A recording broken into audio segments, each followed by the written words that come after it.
I refused to babysit my sister's twins, so she used them to sabotage my passport the night before my flight. Mom blamed me until Dad asked the boys who told them to. Their answer cost my sister $200,000 and every excuse she ever used. Hey, Reddit! My family spent years treating me like I was born to be my sister's backup parent.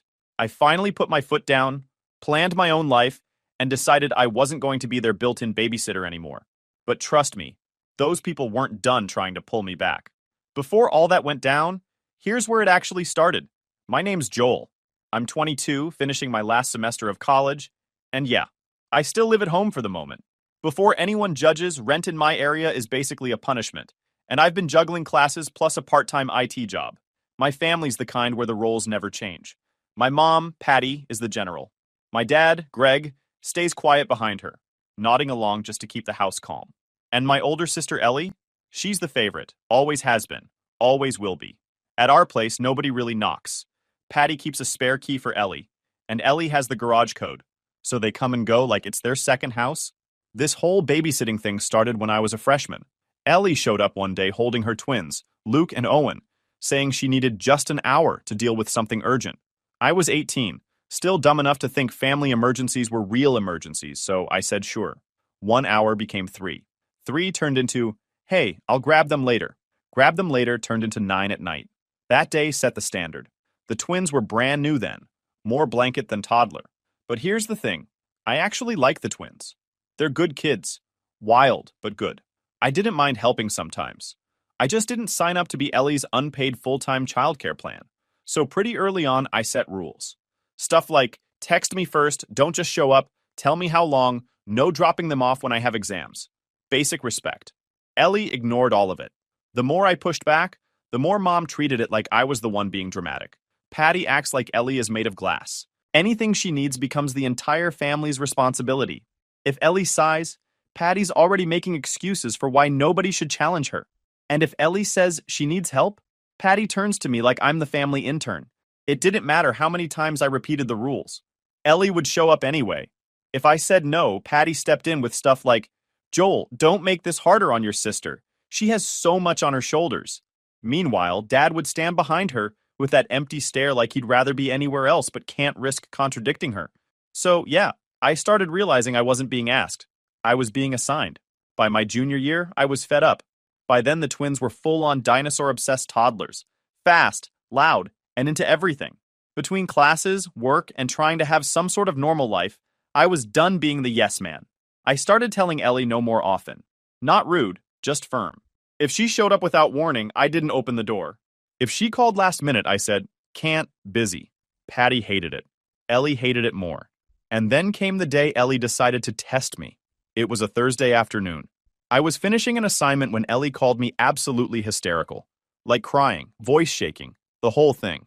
Joel, please, Brandon's in the ER. I need you now. Please get here. I don't know what to do. Brandon is her husband. I grabbed my keys and drove across town, breaking every speed suggestion. My chest was tight the whole way. Brandon might not be my favorite person, but he's the twins' dad. I didn't want them going through something horrible.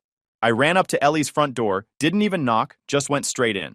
And there was Brandon, sitting on the living room floor, playing dinosaurs with Luke and Owen. Perfectly normal, perfectly healthy, perfectly not in an ER. He looked up at me like, what are you doing here? I just stared at him, then at the kids, then back at Brandon.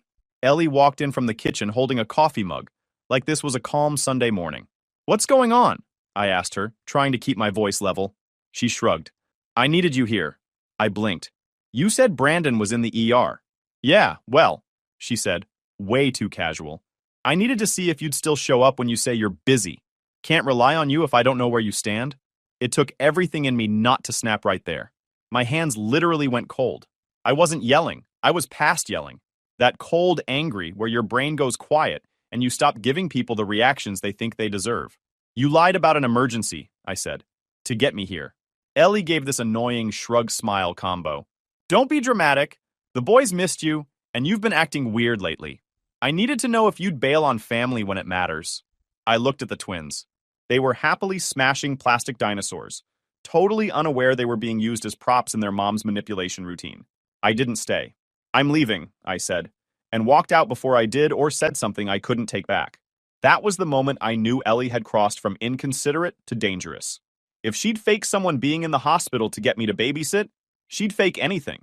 And if Patty ever found out, she'd still find a way to defend Ellie and blame me somehow. Graduation was right around the corner, and I told myself, quietly but dead serious, that once college ended, I was done playing these family games. I'd get out, get my own place, and stop letting Ellie pull the strings. But the thing about people like her, they don't let you walk away without yanking the rope one more time. I didn't know it yet, but Ellie wasn't anywhere close to done with me. Finishing my last exam felt like someone finally took a weight off my back. 4 years of juggling school, work, and Ellie's random "Joel, I need you" calls were over. A bunch of my friends, Jake, Claire, Bruce, and Megan, were all graduating too, and everyone was talking about how this was our last real chance to do something together before people move for jobs or grad school. We met up at our usual cafe to celebrate. Someone tossed out the idea of a group trip, and before I even thought it through, I said, "What about Italy?" I'd always wanted to see Rome's old architecture in person, visit Florence, maybe go to a stadium tour if we made it to Milan. Stuff I used to watch videos about at 2 in the morning to avoid doing homework. Everyone jumped on the idea immediately. They started pulling up flights and Airbnb listings on their phones like it was nothing. Normally, I'd be the one thinking, yeah, cool, but I can't afford that. But my grandma Marjorie had given me a graduation gift big enough to make the trip actually possible. She'd always told me travel was something I'd never regret spending money on. By the time we were done, we had everything booked. Flights, places to stay, rough itinerary, all set for the second week of July. I walked out of that cafe buzzing. It finally felt like I was planning something for myself, instead of working my whole life around Ellie's demands. When I got home, the smell of Patty's cooking hit me before I even stepped inside. We were having a family dinner, which usually meant Ellie and the twins were coming over. I didn't mind the twins, but these dinners always turned into Ellie dominating the conversation, and Patty nodding along like everything Ellie said was the smartest thing ever spoken. I headed to my room to drop my bag off and heard Patty talking in the hallway. Not just talking, whispering. I paused. Her voice was soft but clear enough that I caught parts of it. Yes, second week of July. No, he hasn't told us yet, but I'm sure he'll watch them. Well, you said your trip was already booked, so don't worry. Yes, he'll understand. I froze for a second. She paused, then added, Ellie, I'll talk to him. Don't stress. I didn't move. Patty wasn't asking if I was free.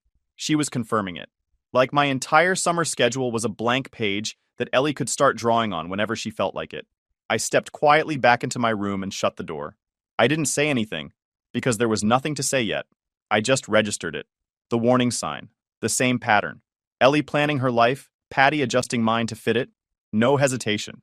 I told myself I'd handle it at dinner. When we sat down at the table later, it started off normal. Ellie was going on about some home improvement project Brandon didn't finish correctly. Patty was giving her the usual supportive nods. Greg was staring at his plate like he wished he could mentally teleport somewhere else. I waited until we were halfway into eating before I said it. So, I'm going to Italy with some friends in July. The room stopped moving for a second. Ellie's fork paused midair. Patty blinked. Greg looked up like he wasn't sure he heard me right. Ellie was the first to react. July? Her voice was sharp, almost offended. What week? Second week, I said. We already booked everything. Ellie sat back like I'd insulted her personally. Are you serious? That's the week we're going on vacation. Patty jumped in immediately, as if she'd been waiting to pounce. Joel, why didn't you check with your sister first? You know she needs help with the boys. I looked between the two of them. Ellie glaring, Patty disappointed. Greg was staring at his water glass again, avoiding getting dragged into anything. I didn't check, I said plainly, because I'm not the one going on vacation with 2 kids. I'm going on my own trip.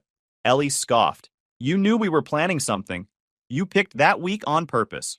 No, I said. I've literally been talking about wanting to go to Italy since freshman year. Patty shook her head like she couldn't understand how someone could be so selfish. Joel, you know Ellie and Brandon barely get any time together. She needs support. There it was. Support. That word always meant I was supposed to drop my entire life for Ellie's convenience. I kept it simple. Well, my trip's booked. Ellie stared at me like I'd spit in her food. Patty's face tightened. Greg inhaled slowly through his nose like he could feel the storm forming, but wasn't going to speak against Patty. Nobody said anything else. We finished dinner with the kind of stiff silence that fills a room all the way to the ceiling. I didn't need anyone to tell me what was coming. Ellie wasn't the type to accept boundaries. She was the type to find new ways around them.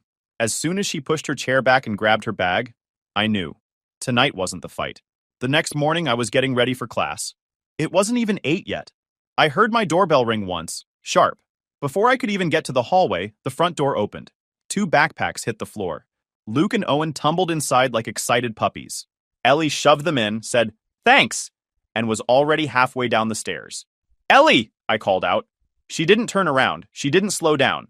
She hit her car door, got in, and drove off without a single word. I looked at the twins. They were smiling like this was a surprise playdate. They had no idea their mom had just dumped them and run. I checked the time. I had class and then a shift at work. There was no universe where I could watch them today. So I grabbed my phone and called Ellie. No answer. Called again. Nothing. I tried Brandon. He picked up sounding annoyed already. "Hey, I've got the boys here," I said. "I can't watch them today." Brandon sighed loud enough to rattle my eardrum. Yeah. Ellie said something about needing to run errands. "I'm at work, man." "Then can you call her?" I asked. Yeah. I'm kinda busy." And he hung up. I stared at my phone for a second. Then I called the last person I wanted to involve. Patty. She answered instantly. "Joel, what's the problem now?" "Ellie dropped the boys off and left," I said. "I have class. I can't keep them today." Patty didn't miss a beat. "Well, you'll have to. Ellie needed help. I don't have time." "Joel," she said, voice hardening. "Your sister is dealing with enough. We are not doing this right now. You'll keep the boys just this time." She paused, then added the line that told me exactly where I stood in her world. "If you leave us hanging like this, don't expect a welcome here." I looked at the twins again. They were sitting on the floor, talking to each other, totally oblivious. Okay, not agreeing, not forgiving. Just done fighting a battle nobody intended to fight fair. Patty hung up like she'd won something. Greg didn't even come out of the bedroom. Probably heard the whole thing through the walls and still stayed silent. Ellie didn't text me that day, or the day after. She went quiet. Completely quiet. That silence never meant things were good. It meant she was planning something worse. The week before my flight, I was doing what everyone does before a big trip. Packing, repacking, checking lists, double-checking lists. I kept my suitcase in the corner of my room, half-zipped, with all my travel stuff stacked neatly beside it. Italy was supposed to be the first real thing I did for myself, after years of being dragged into Ellie's emergencies. 3 days before the trip, I walked into my room and noticed something small, but off. My suitcase was shifted. Not a big move, maybe a foot, and the front pocket was unzipped even though I knew I'd left it closed. My travel folder, the one with my printed bookings and photocopies of my documents, was slightly open too. Patty has a habit of tidying my room when I am out, and Patty keeps a key while Ellie has the garage code. So I told myself it was just them straightening things. Nothing was missing when I checked.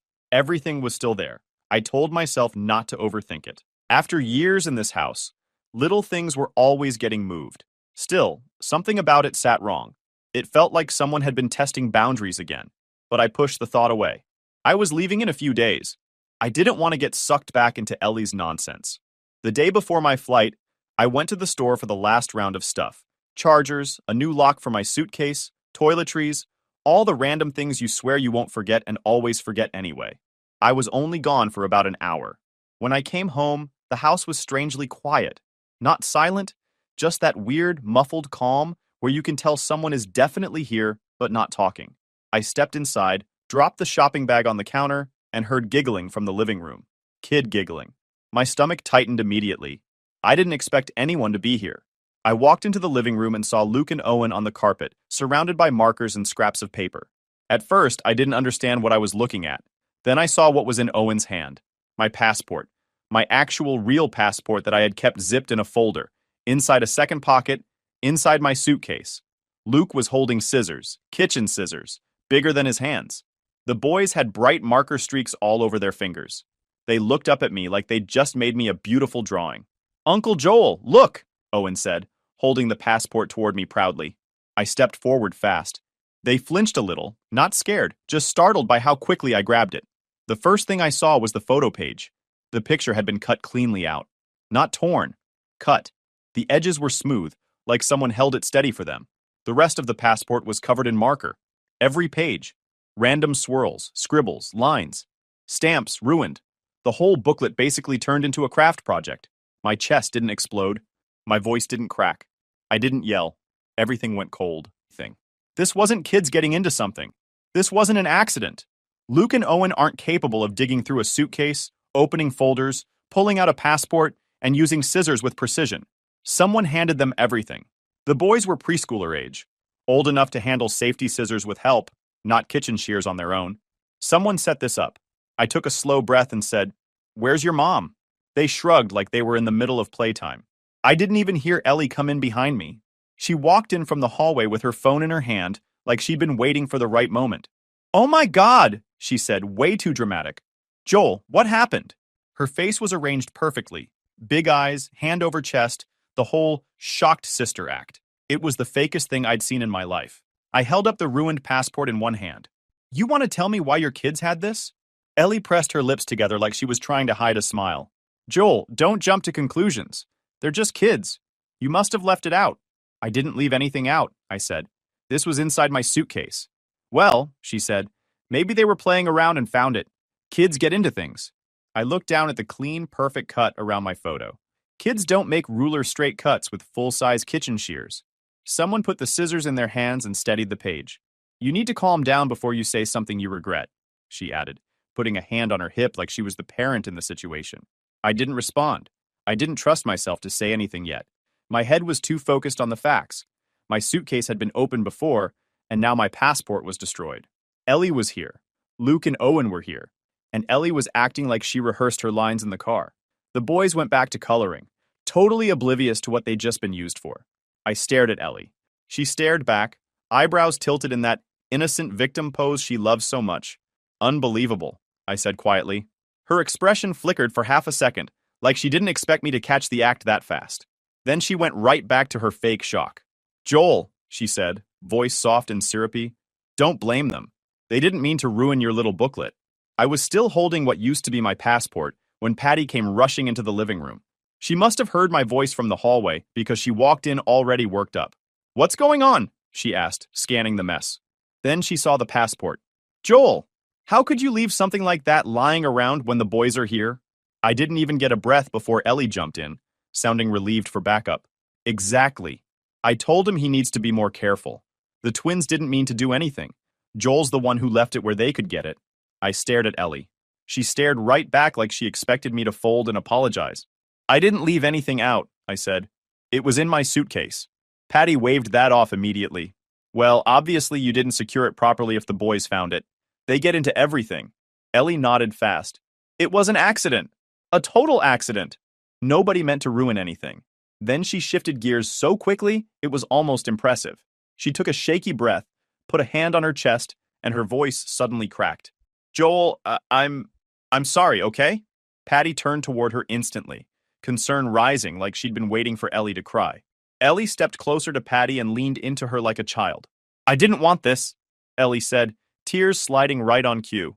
"I just wanted the boys to spend time with their uncle before our trip. I didn't think he'd be so irresponsible. But if Joel can just stay with them while we're gone, then I can forgive him. I'm trying to be the bigger person. Forgive me. For her kids destroying my passport." Patty actually nodded, rubbing Ellie's back. "That's very mature of you, sweetheart. Joel, listen to your sister. She's trying to make peace." Ellie sniffled loudly and shot me a quick glance, the kind that said she thought she had already won. To her, this was the moment I'd bend, just like always. I wasn't bending. I didn't argue. I didn't get loud. I didn't explain myself for the 100th time. I just turned toward Luke and Owen, who were still occupied with their markers. "Hey," I said quietly. "Where'd you get this?" Both boys looked up at me. They glanced at each other, then Luke pointed at Ellie without hesitation. "Mommy gave it to us," he said proudly. Ellie froze. Owen nodded, kicking his feet. "Yeah, Mommy said to cut the picture out because it was funny." I felt Patty stiffen. Ellie's eyes widened a fraction. "And the scissors?" I asked. "Mommy gave us the big ones," Luke said. "She said it was okay." Owen added, "She gave us the colors too. She said to make it pretty." That was it.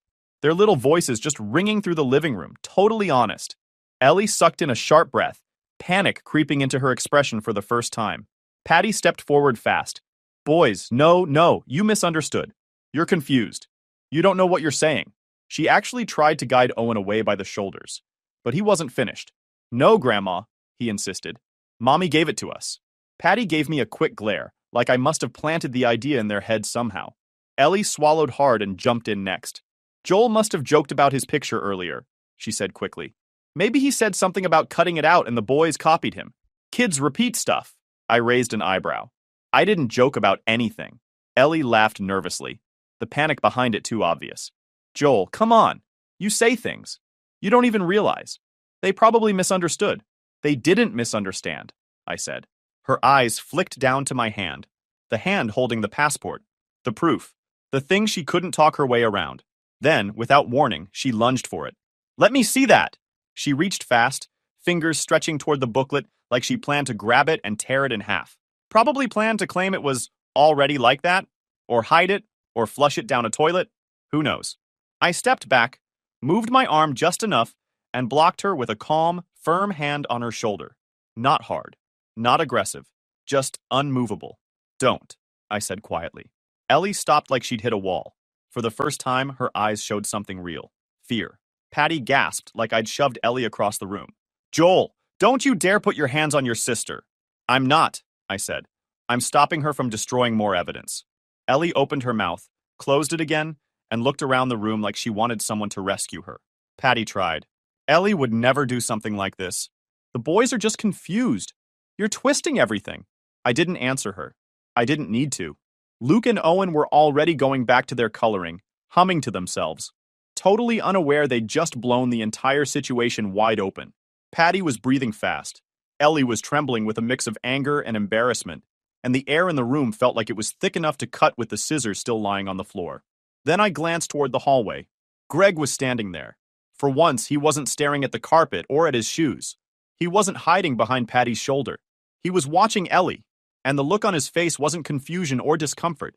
It was anger, real anger, the kind that comes from years of swallowing everything until your teeth hurt from clenching. The room went silent except for the sound of Luke tapping a marker on the carpet. Ellie saw Greg's face, and she knew something was about to break. Dad, she said softly, Joel's twisting.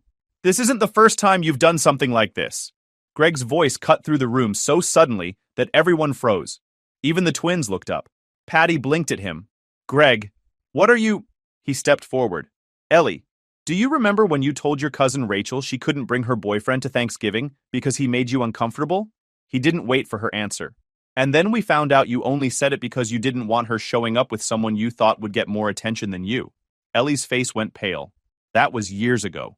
Or the time you told your Aunt Eva that Joel volunteered to pay for the car repairs you caused. And when she confronted him, you said he forgot, he offered? Greg continued. You've been pulling things like this your whole life. You think nobody notices because we don't call you on it. Patty stepped forward. Greg, stop. This is not the time to bring up old stories. Yes, he said. It is exactly the time. The quiet, passive husband was gone. His voice was sharp and steady, and he wasn't looking at Patty for approval. He was looking at Ellie like she finally ran out of room to hide. You gave your boys scissors and told them to cut up something important to him, Greg said. You lied about it. You blamed Joel, and you let Patty believe he caused the mess, like always. Ellie shook her head fast. No, Dad, I swear. Don't. He lifted a hand. Don't insult all of us by pretending you didn't do this on purpose. Patty jumped between them like she could shove his words back into his mouth. Greg, you are misunderstanding. I'm not misunderstanding anything, he snapped. I've kept quiet for years because you insisted staying peaceful was more important than being honest. But I'm done watching this. Patty looked stunned, as if she'd never considered the possibility that Greg could disagree with her in public. Ellie tried again. Dad, I didn't... Yes, you did, Greg said. And you've been using your kids as leverage since the day they were born. You treat Joel like a tool you can pick up and drop whenever you want. That ends today. I watched Ellie's face twist from shock into anger. Her voice rose. I needed help. He always acts like his life is so difficult. And your solution was to sabotage his trip? Greg shot back. Your brother hasn't had a chance to live his own life because you expect him to drop everything for you. Patty stepped in again, voice trembling. Greg, please calm down. We can fix this later. No, Greg said. Stop trying to smooth it over. You've been protecting Ellie from consequences her entire life. Patty looked like she'd been slapped. I protect my daughter. That's what mothers do. And that's why she keeps doing this, Greg said. Because she knows you'll attack anyone who challenges her. Ellie folded her arms, chin raised. So you're taking his side now? Greg didn't flinch. I'm taking the side that isn't lying. The room went completely silent, just the soft scratch of a marker as Owen drew on the carpet. Then Greg said the words that changed everything. You know the house money we planned to give you and Brandon? It's not going to you anymore. Ellie's eyes widened. What? Patty's jaw dropped. Greg, absolutely not. Greg kept going. You don't get help buying a house after what you just did. I won't reward behavior like this. You can't do that, Ellie shouted. I can, Greg said. And I will. The money is going to Joel instead. He needs to move out and get away from all this. It felt like the room pulled all the air out at once. Patty turned on him. Gregory, you will not steal her future because of one misunderstanding. It's not one misunderstanding, he said. It's every day for years. Ellie's voice cracked into a screech. If you take his side, you won't see the boys again. The threat hit the room like a hammer. Patty gasped. Ellie, sweetheart. Ellie doubled down. I mean it. If everyone wants to worship Joel so badly, fine. But don't expect me to bring Luke and Owen around. She stood tall, like she'd just played the winning card. Like she thought nobody would dare challenge her when she held her kids like shields. Greg didn't blink.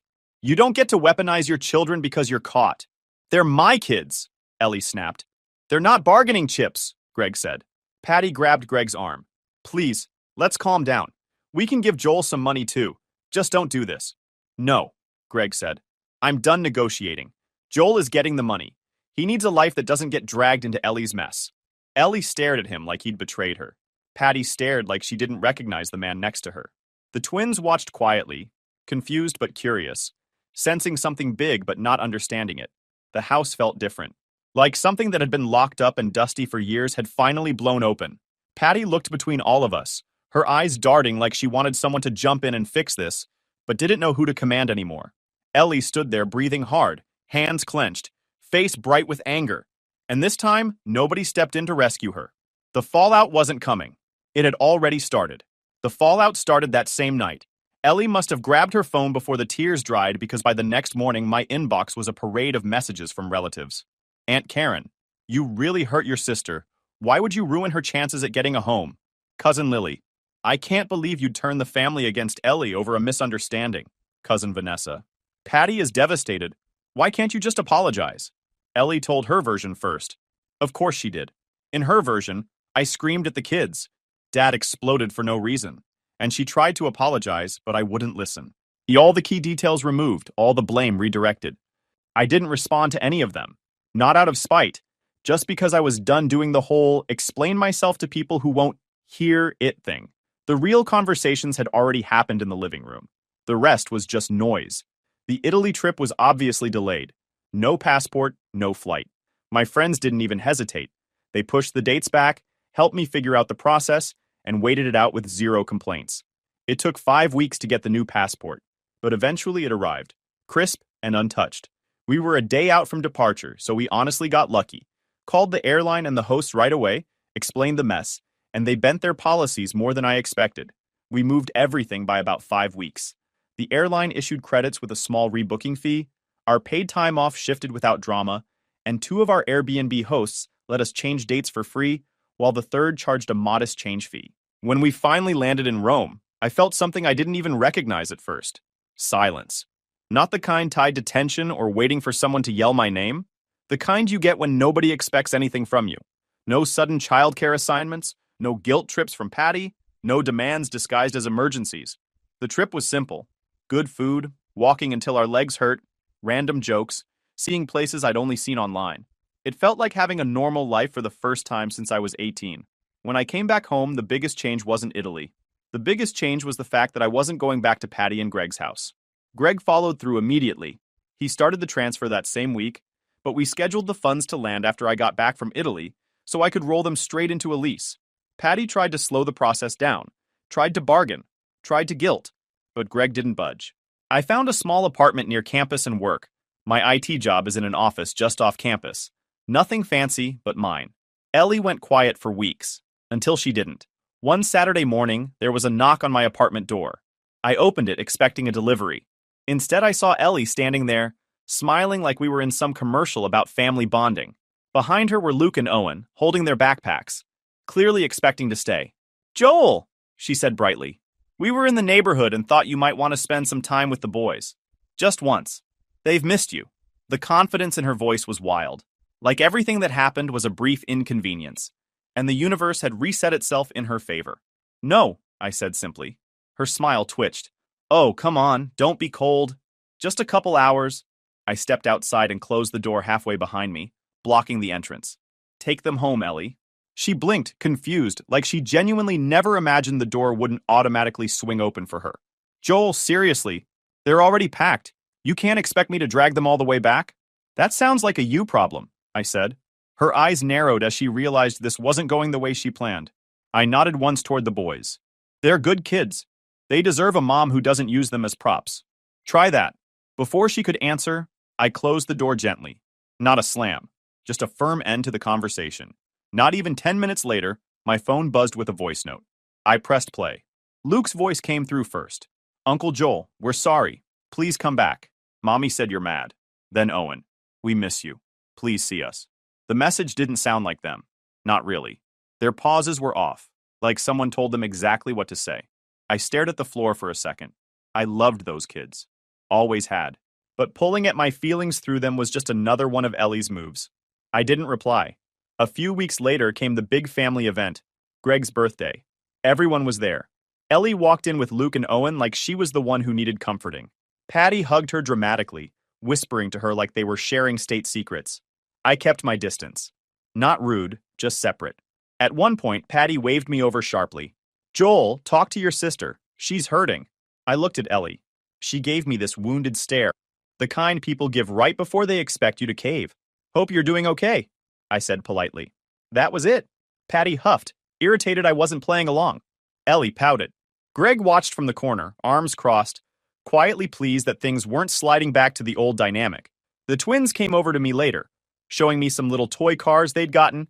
I knelt down and talked to them, asked about school, listened to their excited rambling. None of this was their fault.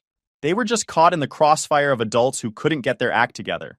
But when Ellie tried to use that moment to wedge herself back in, see? They miss you so much. I stood up and stepped away.